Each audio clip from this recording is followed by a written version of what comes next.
Hello. In day 11, we are going to learn the commands like render engines, material, and then UVW map modifier. Let's learn these commands. To select the render engine, click on the rendering option, and then here we have the render setup, that is F10.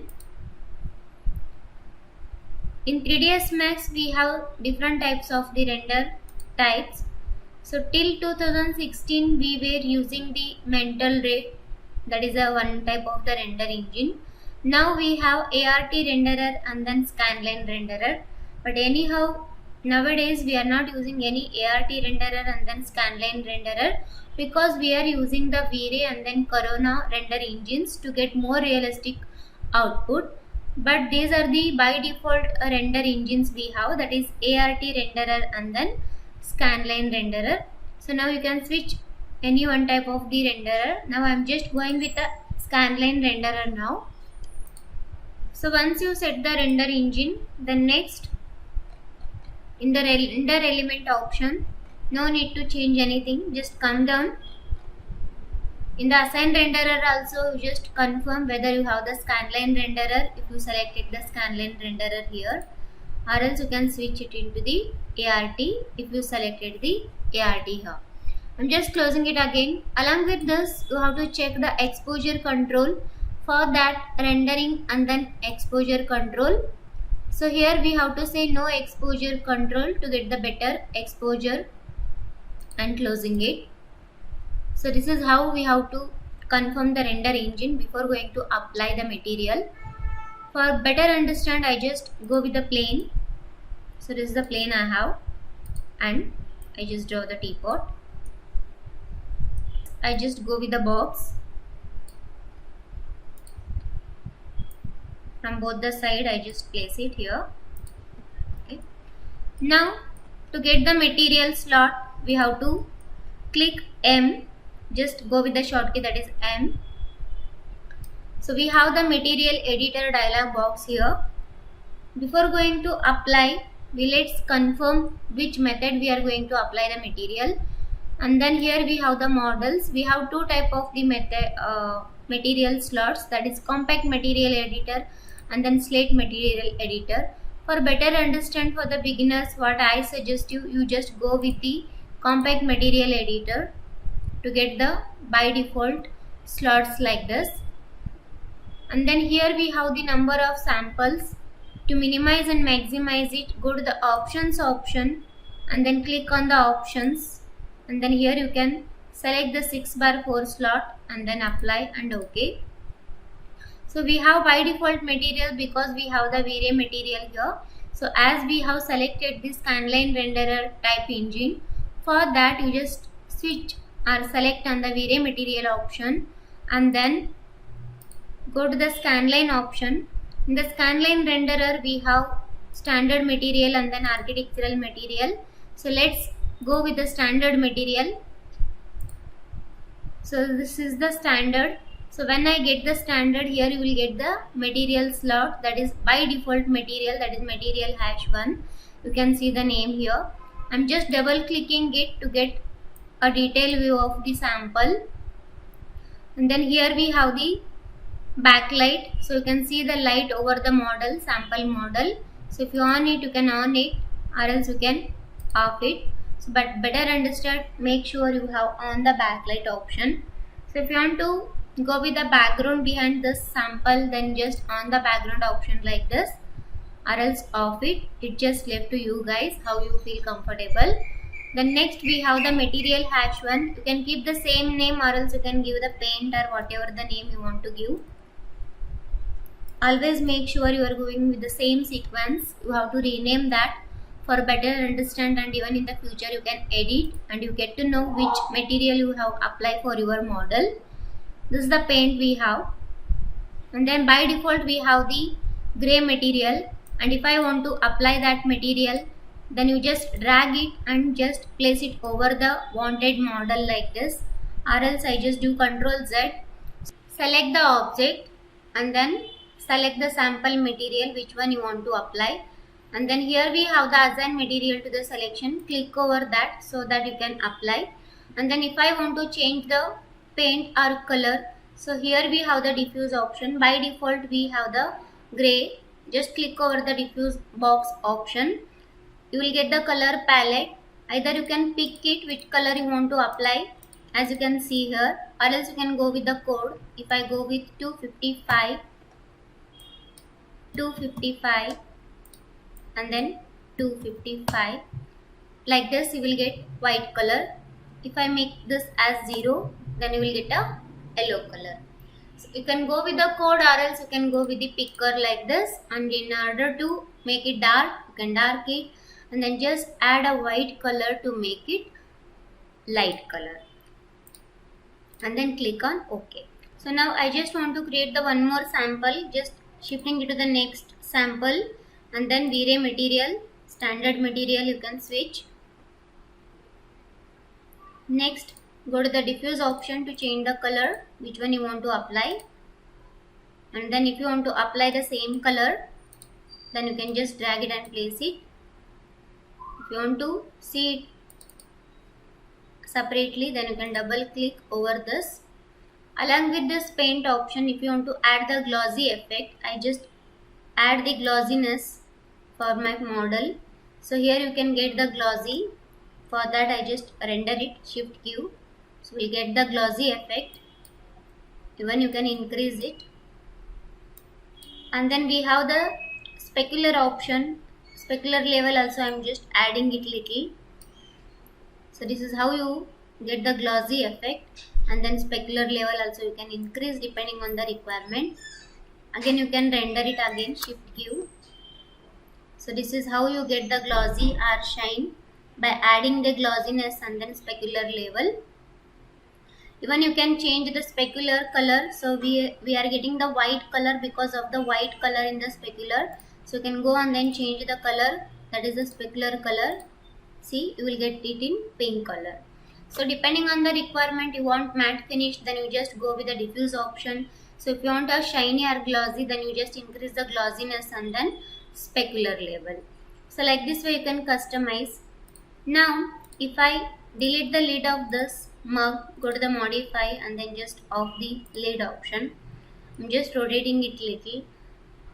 So now there is no material inside because of we have the two-sided option is off. When I click on this two-sided, then you get the same material both the side, inside and outside like this. You just click over the shift Q to get it like this. Here I am just customizing it. Again shift Q. We don't have material inside. When I click on the two-sided, then you get the material at both sides. Even you can go with the faceted option. When I click the faceted, I just double click to get the details here. Click the faceted means you will get the each faces finishing like this, shift Q, rather than smooth finish. Now I'm getting the faces separately like this, shift Q again like this. And then if I go with face map, then you can go with the face map option. If I go with wired option, again I re-render it, I get it in wireframe look. So this is how you can change the render appearance by operating these options: wire, two-sided, face map and then faceted. Along with this diffuse, if you want to apply any texture which you downloaded, then again I just click on the material slot, that is next material. So once you click on the next slot, here I am naming it as a tile, and make sure you selected the standard material. So in the diffuse, as you know already that how you can change the color and then how you can change the glossiness and then specular level. But I want to add the map to this diffuse. Just after the paint option, here we have the none option. Click over the none option and then go to the general, expand it and take the bitmap. Bitmap is nothing but you can add any texture which you downloaded already. Then I'm just selecting it and click on OK. So you can go to the own collection. I go to the desktop and then project texture like this, and I apply any texture over it, selecting this one. Open.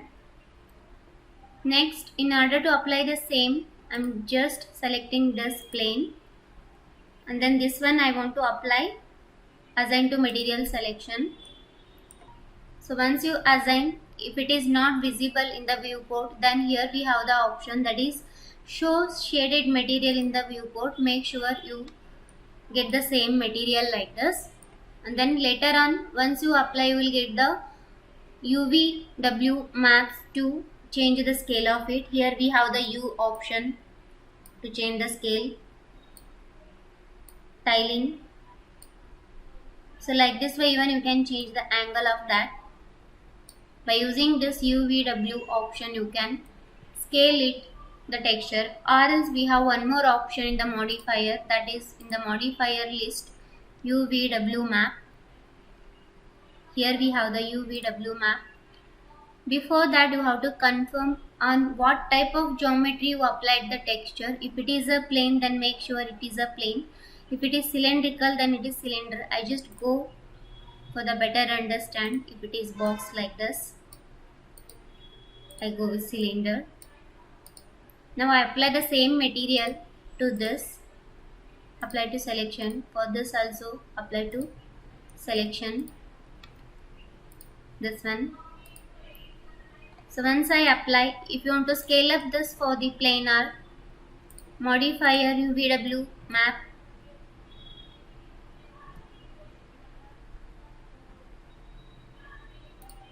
Next, see here the texture is not fitted to that cylindrical properly because of the mapping.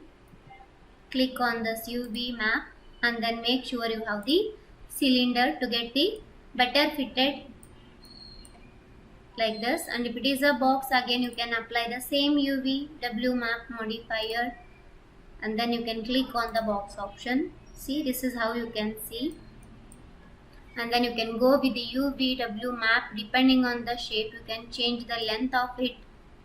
For this I just change the length, width, and then scaling, total scaling like this along the 3 directions. Make sure it should not be too large or too less. It should be properly visible or fitted to that particular geometry.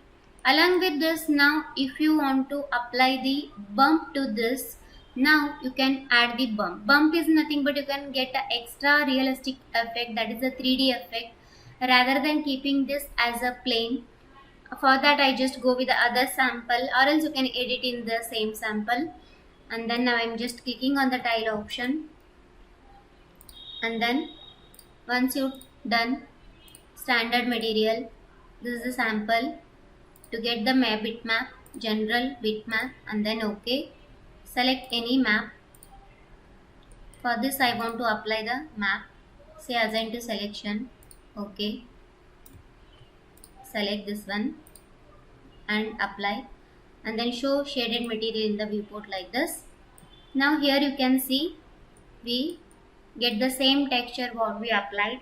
In order to make it more realistic or bump, then we just again we don't have the original viewport here because we are having the editing mode. So go to the parent mode to get the original options, that is diffuse bitmap I applied. Here we have the map option. In the diffuse color I added a map, and then you just right click and copy it and go to the bump option. Make sure you have on the bump option and then paste it as a instant, because if I do anything or if I do any changes in the diffuse color map, then it will affect the bump map also. Or else you can just go there and then add the new one, and then again I re-render it by clicking Shift Q. So this is how you get the extra bumpiness by adding the bump map to your tile. So this is how you can apply any color. You can increase the reflection, you can increase the specular level, and even you can add the texture which one you want. Along with the texture, if you want to add the bumpiness, then you can just go to the bump option and then add the bump. In next video we learn the other commands. Thank you.